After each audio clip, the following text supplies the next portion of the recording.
Bienvenue sur la chaîne ATD Avignon, Église Réal Panier. Nous souhaitons que ce message t'encourage. Très bonne écoute. Ah, ça va. Il y en a, ils se disent, mais c'est qui lui? En fait, tout a commencé ici. Je me suis marié ici. Ça fait 17 ans qu'on est arrivé sur Avignon. On est parti il y a 10 ans. Et on se fait une joie de revenir là. On n'est que de passage, d'accord? On n'est que de passage, mais c'est vraiment une joie. J'ai commencé aussi ma formation pastorale ici avec les jeunes d'Avignon, là, où il y a de bons souvenirs, de belles photos qu'on a revues il n'y a pas longtemps d'ailleurs. Mais de belles photos, des photos. Le bel, il y en a certaines, voilà. Mais en tout cas, c'est vraiment une joie. Merci à votre pasteur là de l'occasion. Ah oui, il descend tout seul en plus. De l'occasion là, qu'il me donne de prêcher. Honnêtement, j'ai un peu la pression.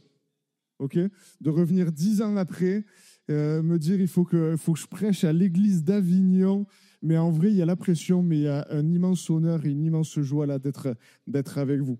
Alors, je prêche avec un ordinateur là, parce que ma tablette, c'est la technologie, elle bug un peu. Donc, plutôt que de me retrouver avec un écran noir en plein milieu, j'ai pris l'ordinateur, d'accord? Je fais pas ça, je vais pas commencer à tapoter dessus. Hein. Mais j'aimerais commencer juste ce message avec quelque chose de particulier, juste le journal de Max le chien. Qu'est-ce que c'est ce jeune pasteur là qui arrive 10 ans plus tard et il nous raconte des histoires de chiens? Et le journal de Bagheera le chat. Bagheera, c'est notre chat à nous. Donc les enfants, c'était juste pour la faire plaisir. Mais écoutez bien, c'est juste une petite accroche là au début. Max le chien, 6h30, le journal. On va faire tout le planning de Max le chien de sa journée là. 6h30. Oh là là, réveillé, mon humain m'a gratouillé derrière les oreilles. Quelle façon incroyable de commencer la journée. La vie est merveilleuse. 7h, petit déjeuner. Ces croquettes sont si délicieuses. Sérieusement, c'est comme un festin royal. Tous les matins, la vie est merveilleuse. 8h30, promenade. J'ai vu un écureuil, je l'aime tellement cet écureuil, comme tous les matins, et j'ai senti 23 odeurs différentes. C'est tellement excitant, la vie est merveilleuse. Midi, pause câlin sur le canapé. Mon humain m'aime tellement, je suis vraiment béni d'avoir un maître aussi parfait. La vie est merveilleuse. 15h, une petite pluie est tombée pendant notre promenade. C'était rafraîchissant et j'ai pu sauter dans 3-4 flaques là. Meilleur moment de la journée, sans aucun doute. La vie est merveilleuse. 18h30, dîner. Encore des croquettes incroyables. Je n'en reviens pas de ma chance d'avoir de tels délices 2 fois par jour. La vie est merveilleuse. 21h, câlin avant de dormir. Je suis le chien le plus heureux du monde. La vie est merveilleuse. Puis maintenant, on va voir le journal de Bagheera le chat. 6h30, réveillé par l'humain. Sérieusement, il ne peut pas attendre que je me lève de moi-même. Quelle impolitesse, j'en peux plus. 7h, petit déjeuner, des croquettes encore, toujours les mêmes. Pas une seule fois un morceau de saumon ou de filet de poulet. C'est pathétique, j'en peux plus. 8h30, promenade. Pourquoi dois-je marcher? Et cette herbe mouillée, c'est une vraie catastrophe. Je mérite un coussin chauffant et une excursion au milieu de nulle part à la place. J'en peux plus. Midi, l'humain m'a pris dans ses bras. Pourquoi fait-il ça? Est-ce qu'il ne comprend pas que j'ai pas envie de câlin 24 heures sur 24, 7 jours sur 7? J'en peux plus. 15h. Une pluie ridicule pendant la sortie, pendant la promenade. Mes pattes sont trempées. La pluie est vraiment... la vie est vraiment injuste. J'en peux plus. 18h30, dîner. Toujours une seule petite friandise. Combien de fois dois-je miauler pour avoir du vrai poisson? J'en peux plus. 21h. Mon humain veut encore me caresser. Il ne peut pas me laisser tranquille. Celui-là, j'en peux plus. Bon, c'était un peu pour la rigolade au début. Hein. Voilà la journée de Max le chien et de Bagheera le chat. Un qui est content, qui est heureux de la vie, un autre qui en peut plus. La vie est merveilleuse contre j'en peux plus. Un qui est passionné quelque part parce qu'il est en train de vivre, un autre qui est blasé ou éteint quelque part. Et pourtant, ils ont la même maison, ils ont le même maître, ils passent par les mêmes circonstances, mais ils vivent les choses complètement différemment. Et maintenant, je pose la question. À qui ressemblez-vous le plus? J'aimerais vous parler ce matin de passion. Quelque chose qui nous anime là. J'aimerais vous rappeler l'importance d'être passionné par Dieu. D'être passionné. Oui, allez, encore un mot, passion, c'est un mot qui est... Oui, oui. Et en particulier de rester passionné pour Dieu et pour son œuvre. Et c'est là le titre de mon message, rester passionné. Parce que c'est bien de l'être aujourd'hui, c'est mieux de le rester. Mieux vaut la fin que le commencement. Hein. Restez passionné. Ça va être un message très pratique. Alors, si vous prenez des notes, et je vous encourage, prenez les téléphones, pas pour aller sur Instagram, Facebook et compagnie, mais si vous voulez prendre des notes, prenez des notes parce qu'il va y avoir plein de choses très pratiques, d'accord? Plein de choses. Il m'a laissé jusqu'à 14 heures. C'est moi qui ai le micro. Non, je rigole. Donc, prenez vraiment des notes parce que c'est bien de revenir dessus après. On va se poser juste 3 questions dans ce message. Les 3 questions qu'on connaît souvent, c'est pourquoi, comment et quand. OK? Il y a une réalité, c'est que parfois, nous perdons cette passion au fur et à mesure où on marche avec Dieu. On croit en Dieu, on croit en Jésus, et peut-être certains se sont retrouvés dans ces moments-là. On croit en lui, hein. On croit en lui, on croit qu'il est mort, qu'il est ressuscité, on croit en l'œuvre de la croix, on croit en tout ça, mais c'est comme si cette passion, au bout d'un moment, s'était étiolée. C'était un peu éteinte comme ça. Il y a plus, et on en vient, vous connaissez cette expression, on est là. Comment ça va? On est là. Et on est là, et on est simplement là. Et j'ai connu à plusieurs reprises, moi, ça. J'ai connu ça à plusieurs reprises, notamment au début de mon ministère ici à Avignon. Où j'ai même failli abandonner, vous ne le savez même pas. Il y avait dans mon cœur une passion pour Dieu, il y avait une passion pour le service de Dieu, mais au fur et à mesure, les circonstances après circonstances, difficulté après difficulté, on fait tellement de choses à un moment donné, qu'on est la tête sous l'eau, on commence à faire pour faire, on commence à faire parce qu'il faut faire de toute manière, sinon les autres, qu'est-ce qu'ils vont dire? Et cette passion, ce feu commence à s'éteindre petit à petit. Et ce qui fait que dans les 3 premières années de ma formation pastorale, ici, là, c'est pas votre faute, d'accord, ok, mais je suis pas là, je règle mes comptes, là, non, je rigole. Mais ce qui fait que les 3 premières années, vous le savez même pas, je vous le dis aujourd'hui, j'ai failli arrêter 3 fois. Sauf que, à chaque fois qu'avec Dieu, je m'étais dit, c'est terminé. C'est bon, c'est trop dur, il y a trop. À chaque fois que j'ai voulu, les 3 fois où j'ai voulu arrêter, il y a des personnes du milieu de vous qui n'étaient au courant de rien, qui sont venus me voir et qui ont ravivé cette flamme-là. Dieu s'est servi de personnes au milieu de vous, je ne dirai pas les noms, mais je sais ce que c'est que de perdre ce feu, cet enthousiasme dans les choses de Dieu, cet enthousiasme pour Dieu, cette passion, puisque c'est le mot. Maintenant, juste avant d'aller un peu plus loin là, et répondre à ces 3 questions, pourquoi la passion, comment, du coup, on fait pour être passionné, pour rester passionné, et puis la dernière question aussi, là, j'aimerais juste voir avec vous la définition du mot passion. C'est une définition, j'ai fait un mix de plusieurs, là, un sentiment vif, permanent, intense et parfois exclusif envers une personne, une activité, un objectif ou une cause. Elle se manifeste par un enthousiasme et une dévotion qui poussent une personne à investir du temps et de l'énergie pour poursuivre ce qui lui tient à cœur. C'est clair? Je ne relis pas?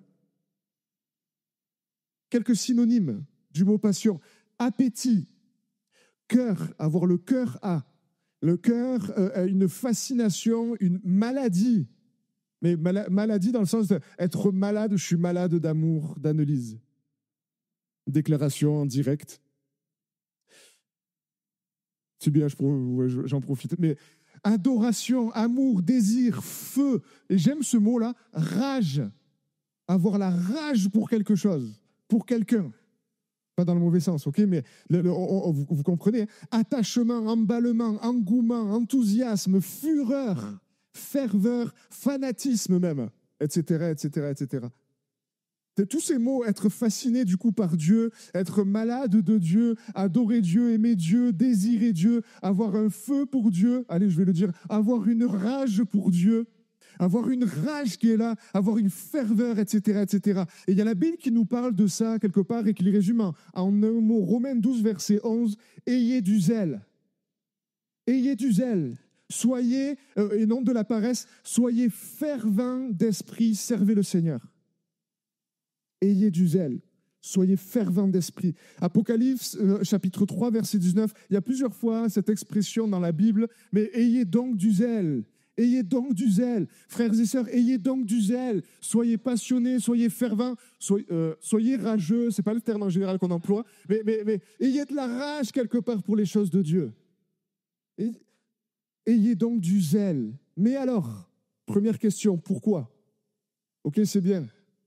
Mais pourquoi tu viens nous dire ça 10 ans plus tard? Soyez passionnés. Ok, pourquoi être passionné? Pourquoi rester passionné? Est-ce qu'il y a un enjeu derrière tout ça? Des enjeux, peut-être plusieurs enjeux à rester passionné. Pourquoi la passion est si importante? Pour plusieurs raisons. La première raison, c'est pas nouveau, mais la passion nous garde proches de Dieu. Sauf qu'on a besoin d'être proche de Dieu. C'est pas juste un mot comme ça, c'est pas juste une phrase comme ça. On a besoin d'être proche de Dieu. Lorsqu'on est passionné par quelqu'un, on revient constamment vers cette personne, on est d'accord, Lorsqu'on est passionné par une activité, on ne peut pas se passer de cette activité. Il y en a qui se reconnaissent là-dedans. Ça devient, désolé pour le mot, mais ça devient comme une drogue quelque part. On ne peut pas s'en passer. Ça occupe nos pensées. On ne fait que penser à ça. Et c'est le même principe qui s'applique avec Dieu. Lorsqu'on est passionné par Dieu, on revient constamment vers lui. Ça, c'est la réalité. Si on est passionné par Dieu, on ne peut pas se dire passionné par Dieu si on ne prend jamais de temps avec lui. Quand on est passionné par Dieu, on revient constamment vers lui. On ne peut pas s'éloigner trop longtemps. Matthieu 6, verset 21, j'ai vu, il y a un sac à l'entrée là, dans le hall, où il y a ce verset-là. Là où est ton trésor, là aussi sera ton cœur. Où est ton trésor? Où est ton trésor? Et c'est là que l'on peut reconnaître la véritable paix lorsqu'on est proche de Dieu. C'est pour ça qu'on en a besoin d'être proche de lui. Et pas que lorsque ça ne va pas, mais constamment. C'est là qu'on peut connaître la véritable paix. C'est là qu'on peut connaître la véritable joie qui dure, même lorsque ça ne va pas. C'est là qu'on peut être fortifié par lui. C'est là qu'on peut recevoir sa sagesse. Et on en a besoin. Connaître sa direction. Seigneur, je dois aller où? Connaître sa direction est tellement de choses. Et c'est là aussi qu'on peut le découvrir de plus en plus. Apprendre à le connaître. Et c'est ça qui fortifie notre foi lorsqu'on connaît Dieu. C'est pour ça qu'on a besoin, ce n'est pas juste une phrase en l'air, on a besoin d'être proche de Dieu et de demeurer proche de Dieu. Mais sans cette passion-là, je vais le perdre le pupitre à un moment donné. Deuxièmement, pourquoi? Pour quelle raison? Deuxième raison, la passion alimente du coup notre foi, c'est lié. Alimente notre foi, la passion nous pousse à croire en ses promesses. Et même dans les circonstances, encore une fois, qui sont défavorables. Elle alimente notre foi. La passion nous pousse, troisièmement, à agir. Chauffeur de salle ou chauffeur de chaise. La passion nous pousse à agir plutôt que de rester inactif et juste profiter des bons moments comme on passe là ce matin. Ça nous pousse à agir parce qu'il y a un feu en nous qui fait qu'on ne peut pas rester sans rien faire. Encore les mêmes croquettes. Oh là là là là. Ben fais.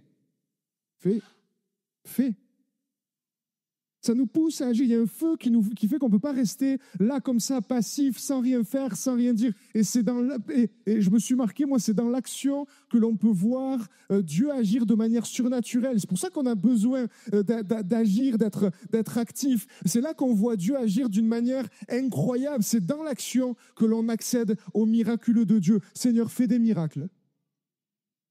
C'est dans l'action qu'on voit ces choses. C'est quand on agit qu'on voit ces choses. Regardez juste les actes des apôtres, ils ne sont pas restés comme ça, et puis Seigneur, vas-y, fais des miracles. Non, Dieu confirmait la parole que eux prêchaient, les témoignages par des prodiges, des miracles, et par les dons du Saint-Esprit qu'il distribuait à chacun, selon sa volonté. Mais c'était dans l'action. Quatrièmement, la passion, pourquoi c'est si important? Parce qu'elle nous garde du coup fervents malgré les défis et les difficultés. Il y a une ferveur qui demeure. Développage, j'essaye de passer un peu plus vite là. Cinquièmement, la passion nous garde de la satisfaction. Ça va, je suis sauvé. On est là. On est là. La satisfaction. Je suis sauvé, alléluia, gloire à Dieu. La passion nous garde de la religiosité. Les mauvaises habitudes, pas les bonnes, hein. On a des bonnes habitudes. Hein. La Sainte Seine, se retrouver là tous les dimanches, ça fait partie des bonnes habitudes. Mais les mauvaises habitudes, l'allergie, je me suis marqué ça, au changement, l'attachement à la forme plutôt qu'au fond, etc., etc. La religiosité, il y aurait toute une prédication à faire sur ça. Mais c'est pas forcément les plus vieux qui sont religieux ou quoi, hein. Mais être attaché à la forme, j'ouvre une parenthèse là, allez. Être attaché à la forme, j'ai connu ça, moi, même les personnes les plus modernes peuvent être religieuses. Parce que absolument vouloir changer la forme, être rattaché à la forme. Je referme la parenthèse. Si vous en voulez un peu plus, venez me voir à la fin. On se saluera avec plaisir. Septièmement, la passion nous garde éveillés, alertes. Plutôt que de là, et puis... Mais en fait, toutes ces choses sont liées là. Et dernièrement, là, la passion nous fait courir jusqu'au bout, et c'est le plus important, coûte que coûte. Nous fait achever la course. Voilà pourquoi c'est si important et que ce n'est pas juste un mot comme ça pour faire bien. Quelques citations très intéressantes que je me suis marquées là. Quelqu'un a dit un jour, l'émotion agit comme une eau qui rompt la digue. Oh là là, elle explose tout, l'émotion. Par contre, la passion, elle agit comme un torrent qui creuse son lit de plus en plus profondément. Ça dure. La passion fournit les arguments incontestables pour contourner les obstacles. C'est beau ça. Une autre, la passion est le véritable pouvoir.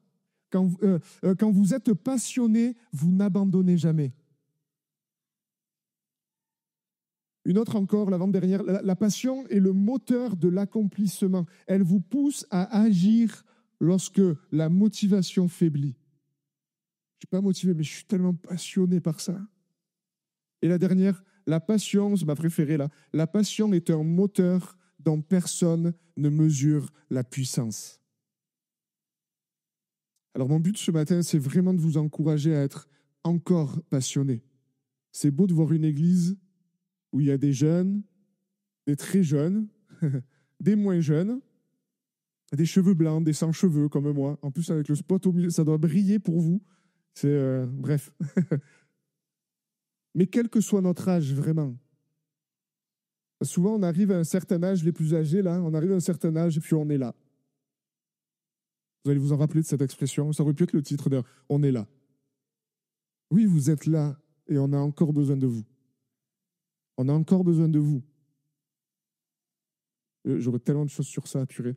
Mon but, c'est vraiment de vous encourager parce que la passion, comme je vous l'ai dit, est un moteur dont personne ne mesure la puissance. Mais du coup, ok, il faut être passionné, c'est important pour terminer la course et pour toute la liste qu'on s'est dite là. Mais du coup, comment on fait? Parce que c'est bien de nous dire, il faut être passionné, les gars. Mais comment on fait?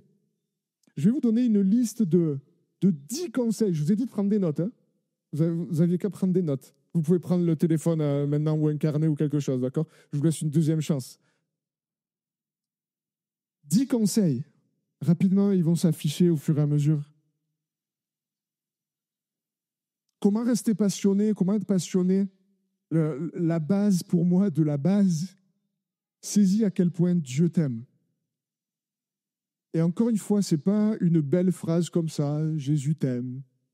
Ou oui, c'est une réalité, mais on a besoin de le saisir. Et lorsqu'on saisit ça, croyez-moi, ça fait la différence. Lorsqu'on saisit, qu'on comprend l'amour de Dieu pour nous. 1 Jean chapitre 4, verset 19, nous l'aimons parce qu'il nous a aimés le premier. En fait, on est capable de l'aimer parce qu'il nous a aimés le premier. En fait, ça nous rend capable. Lorsqu'on comprend à quel point il nous aime, ça nous rend capable de l'aimer. On a envie de l'aimer en retour quelque part. C'est lui qui fait le premier pas. Et à quel point il nous a aimés? Un verset qu'on connaît par cœur, Jean 3,16, Dieu a tant aimé le monde que quoi? Qu'il a donné son Fils unique. afin que quiconque croit en lui ne périsse pas, mais qu'il ait la vie éternelle. C'est à ce point-là dont il nous a aimés. Rappelle-toi que Dieu t'aime au point de sacrifier son Fils pour toi. Et si ce n'est pas une preuve d'amour, ça, j'en trouve pas d'autres. Toutes les autres, on peut les jeter à la poubelle. C'est la plus grande preuve d'amour. Moi, par exemple, désolé, hein, je vous aime, ça fait longtemps qu'on se connaît, mais je vous aime pas assez pour sacrifier mes enfants pour vous. Même pas un. J'en ai 2 autres. Je pourrais dire, oh, il y en a 2 encore. Hein. Là, Eliam, il me regarde. Qu'est-ce que tu dis, toi? Je vous aime pas assez pour sacrifier mon propre fils ou ma fille. Et je vous aimerai jamais assez, désolé. Dieu l'a fait, lui. À quel point il nous aime. Mais quand on réalise ça, quand on saisit ça, il y a quelque chose qui s'allume là. On est capable de l'aimer. La deuxième chose, comment? Donc, premièrement, saisis à quel point Dieu t'aime. Tu as besoin de saisir ça. Deuxièmement, reprends en main ta relation avec Dieu. Parce qu'il ne faut pas se voiler la face. Hein. Quand on n'a pas d'amour ou de passion pour Dieu, il n'y a plus de relation. Hein. Ok, on est d'accord avec ça. Si je prie pour le repas ou avant de faire dodo la nuit, ce n'est pas une relation, ça. Reprends ta relation en main ou développe-la si elle est déjà là. Développe-la encore. On n'est jamais arrivé au bout. La passion pour Dieu se nourrit dans l'intimité avec Dieu. Si tu as perdu cette relation avec lui, reprends en main cette relation. Lui, en fait, il est prêt, on le voit dans la Bible, il est toujours prêt à rétablir cette relation et à même approfondir cette relation. On n'aura jamais assez approfondi. Matthieu 6, verset 6, mais quand tu pries, on connaît ce verset par cœur aussi. Hein, et combien de fois on le fait? Quand tu pries, entre dans ta chambre, ferme ta porte et prie ton Père qui est dans le lieu secret. En fait, il est déjà là dans le lieu secret. Quelque part, il attend. Et il y en a qui l'attendent depuis longtemps. Et ton Père qui voit dans le secret te le rendra, te le revaudra. Je te le revaudrai. Te le revaudra, il te le rendra. Reprends ta relation en main. Troisièmement, loue-le, adore-le, sois reconnaissant. Et je me suis mis ça, célèbre aussi les victoires. Célèbre les victoires. Célébrer les victoires, petites ou grandes, renouvelle notre passion et renforce notre foi. La louange et l'adoration, ça fixe notre attention en fait sur Dieu. Et c'est dans ces moments-là qu'on considère ses œuvres et qui il est. Et là, il y a une passion qui naît. Il y a quelque chose qui s'anime. Il y a quelque chose qui se renouvelle dans notre cœur. Parce qu'on le considère du coup, dans ce qu'il fait, dans ce qu'il est. Compte les bienfaits de Dieu, mets-les tous devant tes yeux, tu verras. En adorant comme il y a le nombre en est grand. On se rappelle du coup. Et il y a quelque chose, un amour, une passion, un feu qui s'allume en nous. Ou qui se renouvelle si c'est déjà là. Souviens-toi, quatrièmement. Et là, je m'adresse en particulier à ceux qui ont besoin de retrouver quelque part le feu du premier amour. Souviens-toi d'où tu es tombé. Souviens-toi d'où tu es tombé. Certains, peut-être ici, ont besoin de retrouver le zèle qui était le leur il y a quelque temps. Le feu qui brûlait dans leur cœur, mais qui s'est éteint. Apocalypse, chapitre 2, versets 4 et 5. Mais ce que j'ai contre toi, c'est que tu as abandonné ton premier amour. Du coup, voilà ce que tu dois faire. Souviens-toi donc d'où tu es tombé. Repens-toi, parce que ce n'est pas une fatalité. Souviens-toi d'où tu es tombé. Repens-toi et pratique tes premières œuvres. Reprends un nouveau départ. Reprends un nouveau départ. Vous me suivez encore? Il y en a des points. Hein, il y a 3 gros points, puis plein de petits points. Prenez des notes. Cinquième conseil, comment entretenir cette passion ou retrouver cette passion. Je pensais à ça, gère bien les périodes de désert. On passe tous par des déserts à un moment donné, même Jésus y est passé.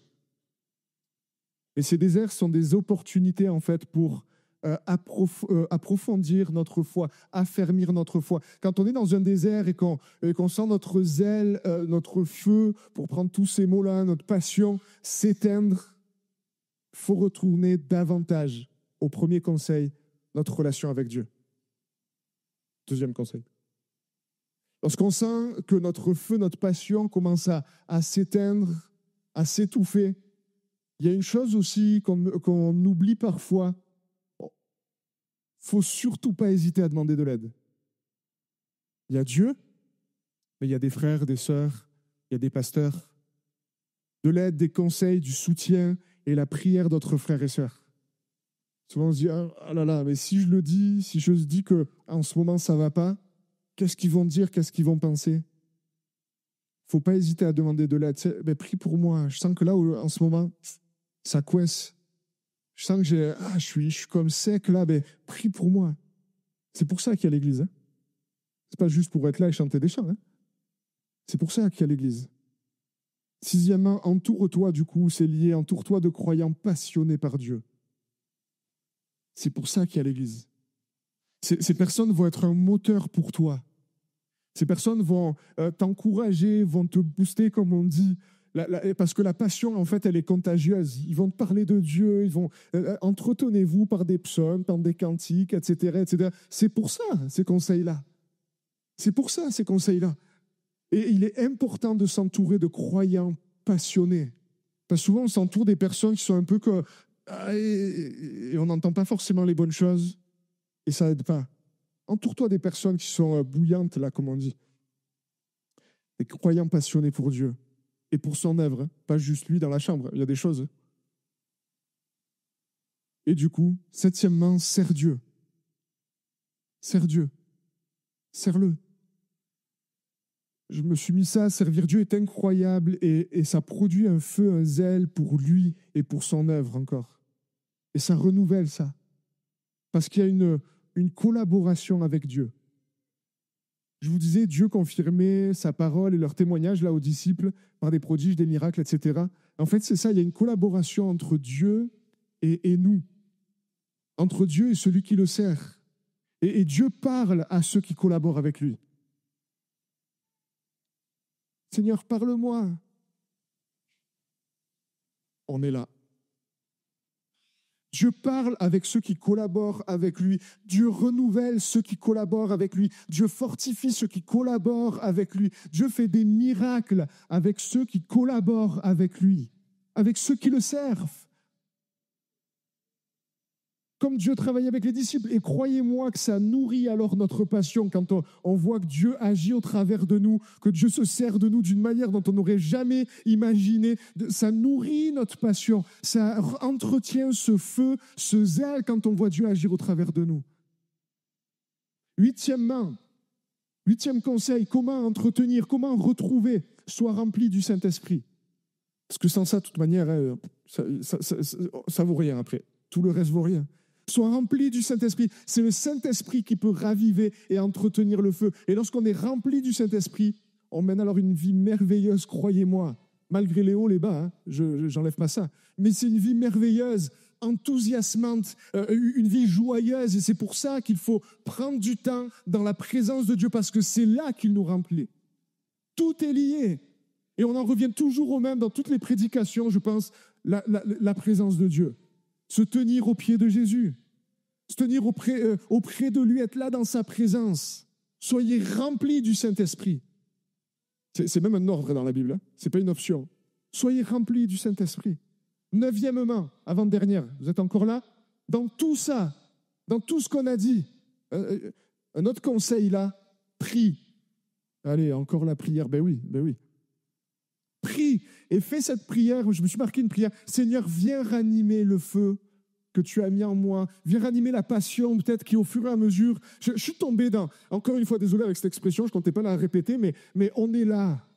Je suis juste là. Et merci Seigneur, il y a des bonnes prédications, les musiciens sont bons, et merci Seigneur, alléluia. Mais on est juste là, mais Seigneur, viens ranimer le feu, la passion que tu as mis en moi. Parce qu'à un moment donné, Dieu fait aussi sa part dans notre cœur. C'est pas juste toi, fais ça, j'ai des conseils. Mais à un moment donné, il y a juste une prière à faire monter vers Dieu. Seigneur, ranime les choses qui sont éteintes. Dieu n'éteint pas l'aluminium qui fume. Oh, il y a plein de versets. Mais attention. Souvent, on ne compte que sur ce 9e conseil. Écoutez-moi bien là, et on laisse les autres de côté.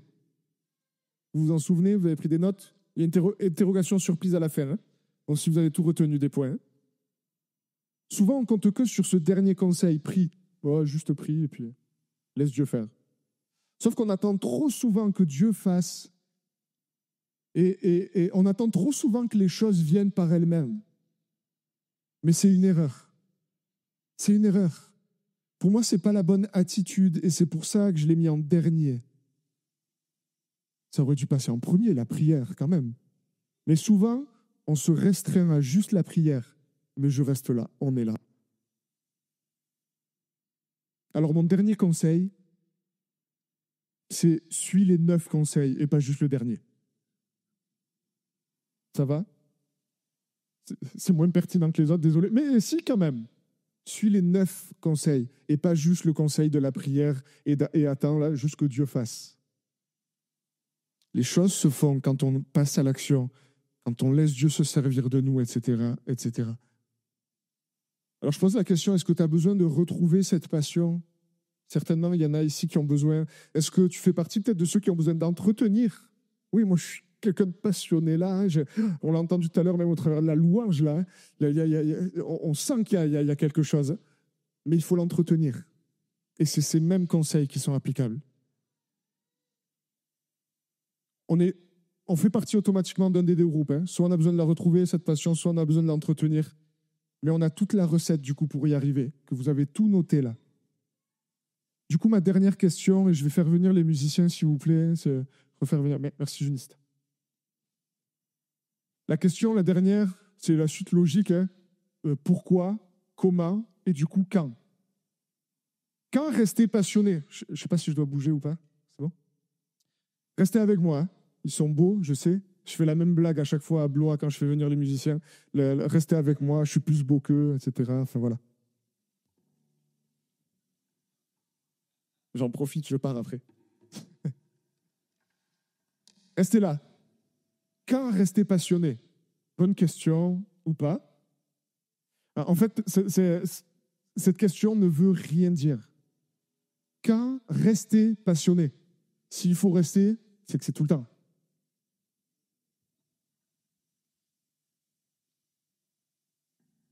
En fait, c'est oui, c'est toujours. Et la passion doit être doit être constante dans notre vie. Tout le temps. Tout le temps. Tout le temps. Et il est essentiel de comprendre les moments où nous devons particulièrement l'entretenir. Parce qu'il y a des moments où il y a un effort de plus à faire. Dans les moments de joie, dans les succès, les réussites, lorsque la bénédiction est là, et là, c'est facile d'entretenir cette passion dans ces moments-là, mais dans les épreuves. Restez passionné même lorsque les temps sont durs. Ça, c'est un défi. Mais vous avez la recette maintenant. Quand les temps sont durs, ça témoigne en fait de notre confiance, de notre foi en Dieu et de notre détermination à le servir. Quand on reste passionné malgré les temps qui sont durs. Ça témoigne de notre détermination à le servir, à aller jusqu'au bout de la course avec lui. Parce que c'est ça qui compte. Aller jusqu'au bout de la course. Quand devons-nous particulièrement entretenir cette passion dans les routines quotidiennes? Je me suis mis ça, rester passionné dans les choses qui peuvent sembler ordinaires et en se rappelant que nous devons tout faire pour la gloire de Dieu. Même dans les tâches ordinaires, même les tâches ordinaires peuvent être faites avec passion si nous les faisons pour Dieu. Faites tout pour la gloire de Dieu. Ce n'est pas un verset comme ça. Faites tout pour la gloire de Dieu, pour sa gloire à lui.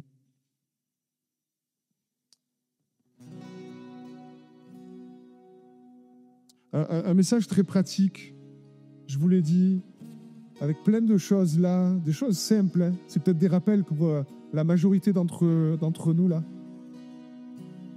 Mais on en a tous besoin en réalité.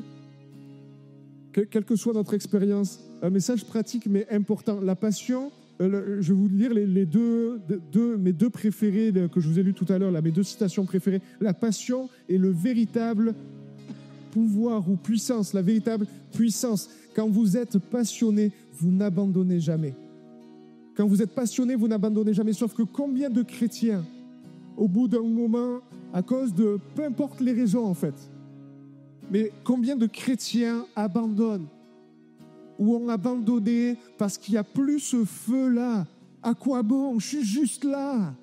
Je suis juste là. Et combien de chrétiens ont abandonné? On n'abandonne pas du jour au lendemain, en fait. Hein. Et c'est quelque chose petit à petit. Et au bout d'un moment, on ouvre les yeux, on se dit, mais qu'est-ce que je fais là? Combien de chrétiens ont abandonné? J'ai abandonné 2 fois la main de Dieu depuis que je suis converti. Depuis que je me suis engagé avec lui. Aïe, aïe, aïe, aïe, aïe. Qu'est-ce qu'il dit, lui? Ouais. J'ai abandonné 2 fois la main de Dieu dans ma vie. J'ai laissé les priorités que je viens de vous partager là, de côté. Et j'ai lâché la main de Dieu complètement à 2 reprises. Mais en fait, quand vous êtes passionné, vous n'abandonnez jamais. Et c'est pour ça qu'il faut veiller sur ce feu-là dans notre cœur.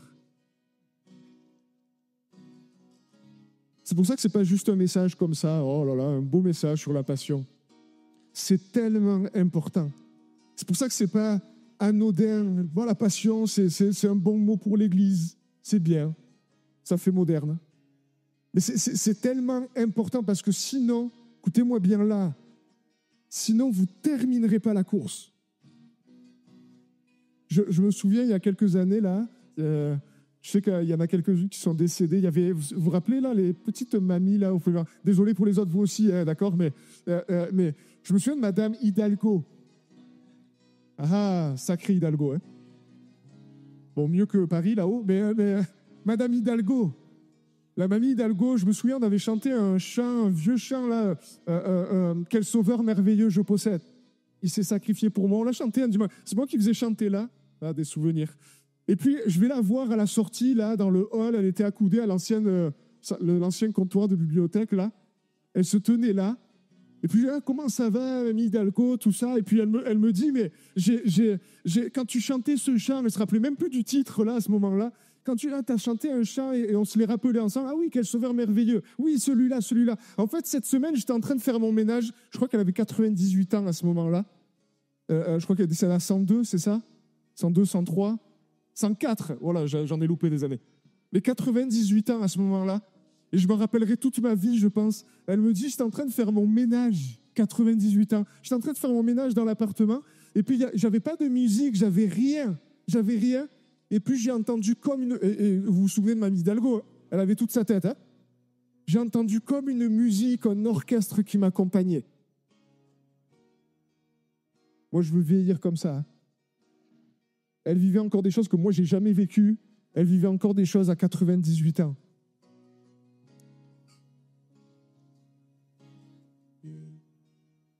La passion est un moteur dont personne mesure la puissance. Quelqu'un de passionné, vous l'arrêterez jamais. Jamais. Alors je vous dis juste ce conseil-là, avec tous les autres là. Soyez passionnés de Dieu. Soyez passionnés par l'œuvre de Dieu, parce que c'est cette passion qui vous portera jusqu'au bout pour terminer la course. C'est cette passion qu'on peut résumer avec un verset. Aime ton Dieu de tout ton cœur, de toute ton âme, de toute ta force, de toute ta pensée. Et en fait, c'est pas juste aimer Dieu, aime Dieu. Allez, vas-y, aime-le. Aime-le. C'est pas oh, bon Dieu, je t'aime bien. Check. C'est pas juste ça. Mais tu aimeras ton Dieu de tout ton cœur, de toute ton âme, de toute ta force, de toute ta pensée, parce que c'est lui qui nous tient. C'est ça qui nous tient. Vous savez maintenant comment trouver, peut-être retrouver cette passion si vous l'avez perdue, ou commencer à l'entretenir si vous êtes passionné, mais vous avez toutes les clés en main maintenant. Il n'y a aucune excuse en fait. Il n'y a aucune excuse. À 2h du matin, je me suis marqué ça, cette nuit. Je me suis dit, mais en fait, il n'y a aucune excuse pour passer à côté de ça. Vous avez tout en main maintenant. Je termine avec ça. J'ai laissé les circonstances et les difficultés éteindre cette passion à un moment donné. Au début, lorsqu'on est arrivé à Avignon, la première fois.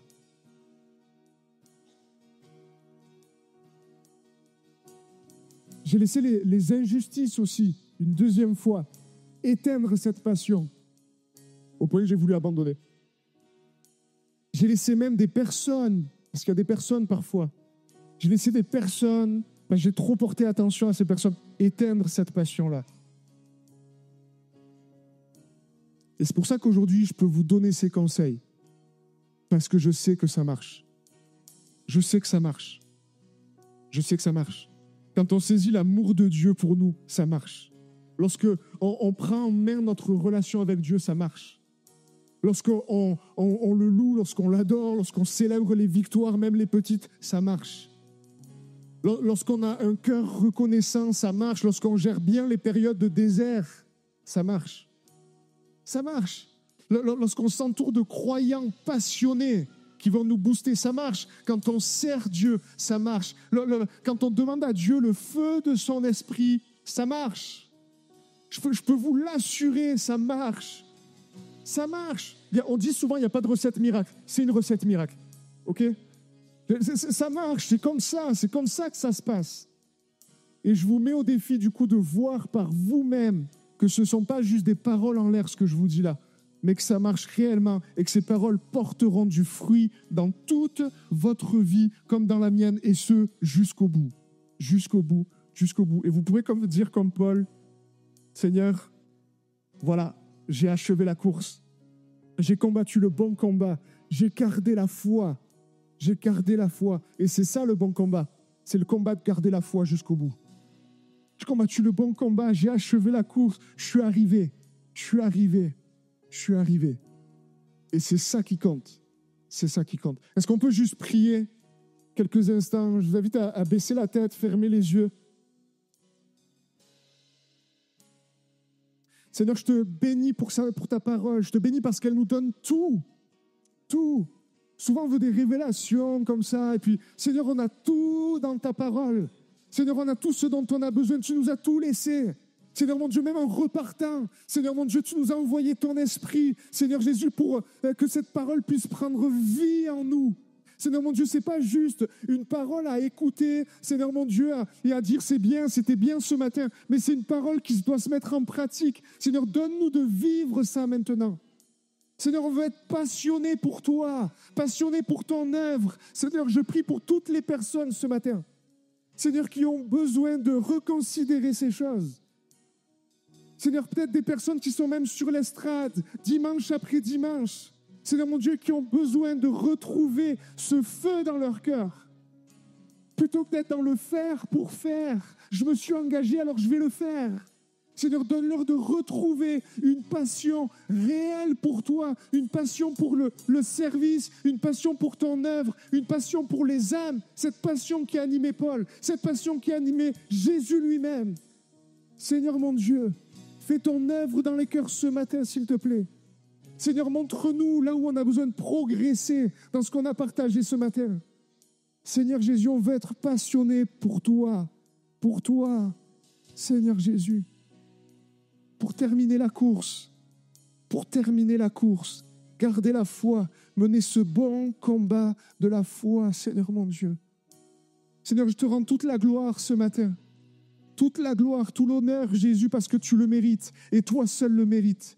Alors à toi la gloire, Jésus, au siècle des siècles, mon Dieu. Amen.